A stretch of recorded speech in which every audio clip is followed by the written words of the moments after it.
तो मैं किशन कुमार मिश्रा आप लोगों को हिंदी सागर चैनल में स्वागत करता हूं।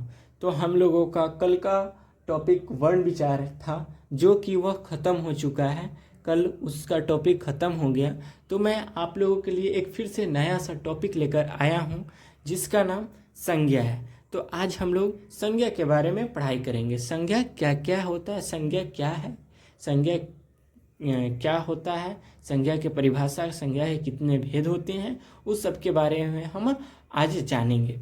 तो संज्ञा के परिभाषा को हम लोग देखते हैं। संज्ञा संज्ञा उस विकारी शब्द को कहते हैं जिससे किसी विशेष वस्तु, भाव और जीव के नाम का बोध हो, उसे संज्ञा कहते हैं। जैसे मैं ये कहना चाहता है कि संज्ञा उस विकारी शब्द को कहते हैं जिससे किसी विशेष वस्तु या भाव के नाम और जीव का नाम हो, उसे हम संज्ञा कहते हैं।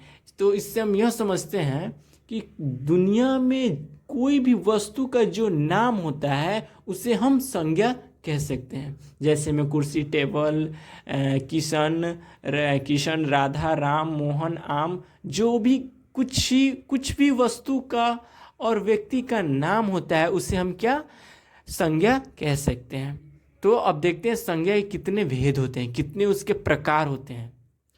तो संज्ञा के 5 भेद होते हैं। एक में जातिवाचक संज्ञा, दूसरे में व्यक्तिवाचक संज्ञा, तीसरे में भाववाचक संज्ञा, चौथे में समूहवाचक संज्ञा और पांचवें में द्रव्यवाचक संज्ञा। तो अब हम देखते हैं जातिवाचक संज्ञा क्या होता है। तो जातिवाचक संज्ञा की परिभाषा को देखते हैं। ठीक है, जातिवाचक संज्ञा जिन संज्ञाओं से एक ही प्रकार की वस्तुएं अथवा व्यक्तियों का बोध हो उन्हें जातिवाचक संज्ञा कहते हैं। जैसे मनुष्य, घर, पहाड़, नदी इत्यादि। जिन संज्ञाओं से एक ही वस्तु का अथवा व्यक्ति का बोध हो, यह कह रहा है जातिवाचक, यह कहना चाहता है कि जिस संज्ञाओं से एक ही प्रकार की वस्तु और व्यक्तियों का बोध हो। तो एक प्रकार मनुष्य क्या है, एक व्यक्ति है, एक प्रकार का व्यक्ति है, और घर एक वस्तु है। तो एक ही प्रकार का वस्तु और व्यक्ति है, इसलिए ये मनुष्य और पहाड़ होगा। तो पहाड़ और घर होगा, तो इसे हम जातिवाचक संज्ञा कह सकते हैं। अब आते हैं व्यक्तिवाचक संज्ञा पे। ठीक है, व्यक्तिवाचक संज्ञा एक्चुअली में क्या होता है। तो व्यक्तिवाचक संज्ञा जिस शब्द से किसी एक वस्तु, व्यक्ति का बोध हो उसे व्यक्तिवाचक संज्ञा कहते हैं। एक व्यक्ति और वस्तु का बोध होता है उसे हम क्या कहते हैं, व्यक्तिवाचक। राम सिर्फ एक सिंगल पीस है, इसलिए ये हम राम। गांधी जी भी एक हैं। गंगा भी हम लोग का एक ही है, गंगा नदी। काशी भी एक है, इसीलिए ये सब व्यक्तिवाचक संज्ञा हो जाएगा। अब आते हैं हम लोग भाववाचक संज्ञा पे। भाववाचक संज्ञा किसे कहते हैं। भाववाचक संज्ञा जिस संज्ञा शब्द से व्यक्ति या वस्तुओं का गुण अथवा धर्म, दशा या व्यापार का बोध होता है उसे भाववाचक संज्ञा कहते हैं। जैसे में लंबाई, बुढ़ापा, ईमानदारी। भाववाचक संज्ञा को एक बार हम फिर से समझते हैं। जिस संज्ञा शब्द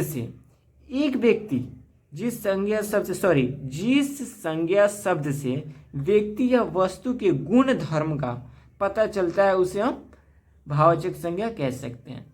तो कोई भी व्यक्ति में अच्छाई और बुराई ये दोनों होता है, तो उसे ही हम भाववाचक संज्ञा कह सकते हैं। किसी में ईमानदारी होती है, किसी में बेईमानी होती है, तो वही गुण को हम भाववाचक संज्ञा कहते हैं।